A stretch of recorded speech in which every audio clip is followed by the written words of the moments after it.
Hi everybody, this is Cameron, and today on Dancers Infinity 1, I will be giving you some tips on how to turn better and to become stronger with your turns. Next, you will be seeing a few videos of me turning and some of my Instagram, Twitter videos, competition videos as well.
So as you can see through these videos is I've spent a lot of time working on my turns.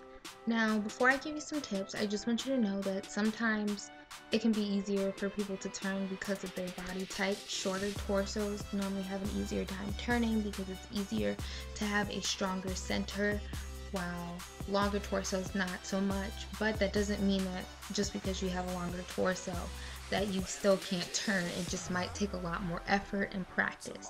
So for all turns in general, for Alice Segon turns, where your leg stays in second, which is the ballet term, where your leg stays in second the whole time. There's forte turns where you beat back front on your leg and then you turn around kind of like an Alice Segon but a beat back front. And then there's also pirouettes, which is really classic. There's soutenu turns, there's all types of turns. But for all turns, these are very basic and generic. So for all turns, you really want to make sure you're doing ab work, because the key to turning is spotting your head and a strong core. So with a strong core, that means crunches, push-ups, sit-ups, anything that engage your core muscles, planks. All of that stuff is very important because it keeps your center together. You can't turn with your center completely all the way out, because if you're not strong, that's what's going to happen. So first you need to build your core strength. Then you need to work on spotting. Most dancers learn this skill when they're 3 or 4, but a lot of times we forget to do it because, you know, once we get older, turning becomes easier and it's just, oh, I'm just going to whip around. But the key to being able to do more than one pirouette, or just to do a pirouette at all, is to spot. Pick something that you want to look at, a focal point, and make sure that you stay on that, and you snap your head around for a millisecond and then you go back to that focal point, so you always stay on your axis. You also want to make sure that you're completely high on your releve, on your working leg, the leg that is actually doing the turning. You want to make sure it's straight, because if it's bent, that's not good support. And you also want to make sure you have strong calves, strong feet, strong ankles, so that you can get high up in your passe, because that's a better technique for a pirouette opposed to one that's your heel's not off the ground, because that's incorrect. Specific points that will help for pirouettes would definitely be the ab work, but to also make sure you have a strong passe, and make sure there's also, you can do parallel pirouettes or turned out pirouettes, where your passe is turned out opposed to turned in. And you know, definitely practice these at the bar holding on if you're a beginner.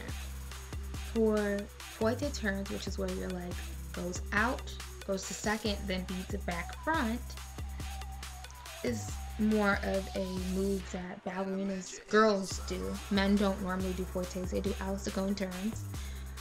But forte turns, a good way you can practice is starting at the bar in fondue bring your leg to second, and beating back front without turning. Then you do the fondue, then you bring your foot to second, then you beat back front and you turn. And then you just keep doing that. And also, big key, make sure you do it on both sides so you're a good turner on each side. And then with Alice Segon turns, which in the ballet world, that is primarily a men's step, but in the competition world, everybody does Alice Segon turns. You see Alice Segon turns, in my opinion, more than you see Fouetté turns. There's two different types of Alice Segon turns. There are the ballet way, which is more correct, but that is when you plie in second. When your leg hits second, you plie. But the way that kids do it in competition, and a lot of us do it, I do it this way, is we plie in fourth position front instead of second, which it's a lot easier to plie in fourth position front. So my advice to you is to learn how to be able to do it both ways, so you are well-rounded, so you can turn it on in ballet class, and when you're on stage, turn it on there. So definitely take these tips into consideration, and if you have any questions, please inbox me or leave a comment below about any advice. And also, please, I've learned all these great skills from my teachers, but also please ask your teacher, because they might have a more effective way, or they might want to teach you in a different manner. So don't just take my word for it, but definitely do take some of these tips, especially the exercises. So thank you for watching, and please subscribe to Dancers Infinity 1.